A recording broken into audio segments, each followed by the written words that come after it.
This is our news, the weekend edition, and on the broadcast tonight, post office workers have their say on the relocation. Plus, we've got public reaction to that post office controversy involving a cabinet minister. And find out the latest on that National Marijuana Commission.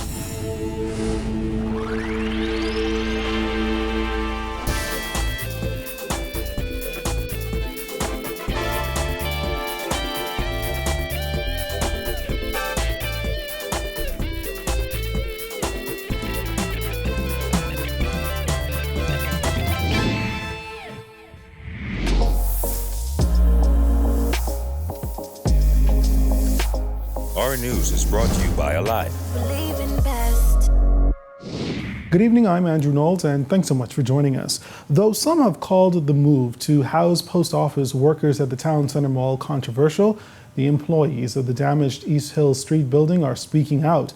Our Gillian Gray spoke with some of the workers who say they are breathing a sigh of relief. While there's been much controversy surrounding the decision to move the General Post Office to Town Centre Mall, post office employees say they're just happy for some form of forward movement. It will be much better for us, so I'm hoping that it comes through. The sooner, the better. Well, it'll be a good thing to move out of this building. From what we can see, this building had a dilemma from, I came here 26 years ago, and it's still falling. It's been falling for years. It just ain't crumbled yet. I think the move is going to be great because it's centrally located and persons wouldn't have a hard time being able to get there. These workers say they are cautiously optimistic about the move, noting they've been promised a new site twice before, but both times plans fell through. In March, the government announced the Old Fields Food Building on Gladstone Road would be the new location for the General Post Office. However, those plans were axed due to the high cost of renovations. Though Town Centre Mall would provide temporary relief, post office employees say the goal is to have their own building. I am. I'm holding my breath. I'm hoping. That's what I'm saying. I keep saying I'm hoping that it happens. Yes, we are hoping really that it happens because we really need to be moved from here. It's going to sound like you can move again. We want a new building. We want a new building. We want a better place because the post office is very important. I love my job. Transport Minister Renward Wells has said workers would be relocated to Town Centre Mall by December 15th. However, this employee is skeptical. It's going to be a rough one. It's going to be hard because you have machines also that has to be moved. So I don't really know how they're going to do it, what procedures they're going to go through to have it done. But it will take a while. You know, we just want the public to understand that the move it's not an overnight move. It's going to take time, and it's going to be a lot of effort on a lot of persons' behalf to help out to get it done. So we are hoping that this can be done as soon as possible so that we can be up and running and our customers now can be served at a much better pace. The health challenges at the East Hill Street location have spanned decades. 20-year employee Vernita Green said she's experienced several challenges over the years and believes that there should be some form of compensation for workers. And we need hazardous pay. Hazardous pay is what we need, the bags that we deal with every day. Rodents and rat, they take over. People mail all kinds of things through the system and you don't know what you're dealing with on a daily basis. So at the end of the day, we need hazardous pay. That's bottom line. We get that, we'll feel better. Because germsy bags come from all over the world and they're full of germs. No sanitization for your hand, hot water we don't have. Parliamentarians are expected to debate government's plan to enter a 5-year lease with Town Centre Mall as a temporary site for the General Post Office. Reporting for Our News Weekend, I'm Gillian Gray. All right, thanks a lot, Gillian. Well, meantime, that controversial proposal to house the post office in the Town Centre Mall is going to be debated by parliamentarians. Our Jared Higgs tells us why its cost ripples and what members of the public think about the possible move. Minister of Transport and Local Government Renward Wells, who tabled the resolution, says government is not seeking to enrich someone who would already be rich and insisted it is an attempt to ensure that an essential service for the government of the Bahamas is met. Members of the public offered strong but diverse views on whether the deal would represent a conflict of interest. But that's a conflict of interest to the country. Tell me why. He's a minister. We can't be running the country like that. We have other people inside this country who needs to eat and everything like that, but that's a conflict of interest because he have it. Now we have to look at other people who don't have it in this country.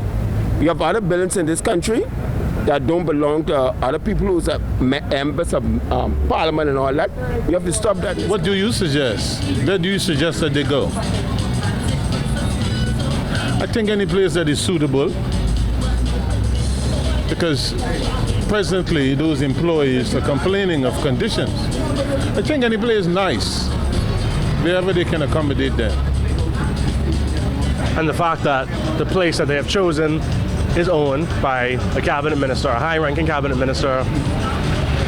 What do you think about that? But that's what they say. They say he has partly shares in that, right?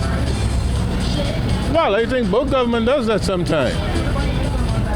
Rent people that affiliate with the party, rent their buildings. Both government would do that once in a while.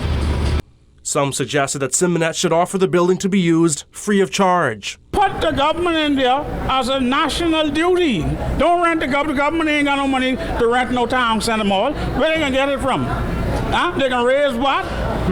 You own the town center. You was a billionaire. Let the government go there do a national duty. Me personally, I don't think they should pay him to rent his building.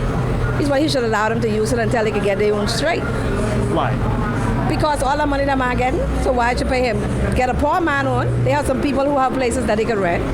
Use the poor man on, not the rich man. The post office right now is not in good standing. As you say, the building is falling apart. And if he care about his people, if he care about the country, I think he should just give it to them. Instead of the country don't pay them, we don't make enough money.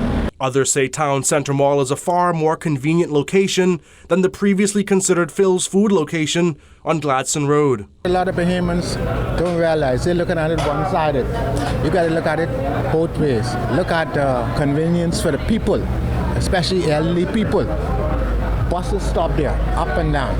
Gladstone Road, you catch a ride there, you can't catch no ride back. Because if you remember the previous government, and they rented from the opposition. And they rented from somebody in their own party. And the previous government renting from the number houses, or that the number house, So, no. I don't think you should get what you want. I mean, everybody's entitled to get a piece of the action. That's how I feel. The current post office building on East Hill Street is marred with problems, including mold and decaying infrastructure and malfunctioning bathroom facilities. As a result, employees have been working half days. Reporting for Our News, I'm Jared Higgs. In other news, newly appointed Bahamas National Commission on Marijuana Chair Bishop Simeon Hall said yesterday the committee will first approach members of the clergy to gauge their views as part of its national overview on the issue of marijuana. According to the Nassau Guardian, 25 individuals, including Hall, were appointed to the commission on Wednesday, though it remains to be seen how many will accept the appointments. Former Deputy Commissioner of Police Quinn McCartney is also expected to co-chair the commission. According to Hall, the commission will seek the input of a wide cross-section of the public and is considering traveling to the Family Islands to hold meetings. Prime Minister Dr. Hubert Minnis announced just over 2 months ago that the cabinet had approved the makeup of a committee that will examine the issue of marijuana in the Bahamas and make recommendations to the government. Its recommendations will then be tabled and discussed in Parliament. The commission is expected to take approximately 3 to 4 months to travel and do a national overview on the issue. Hall could not commit to an exact time frame for the commission to complete its report. And we will take our first break here, but still ahead tonight, Baptists from throughout the country prepare for their annual march tomorrow. That story and more when Our News returns.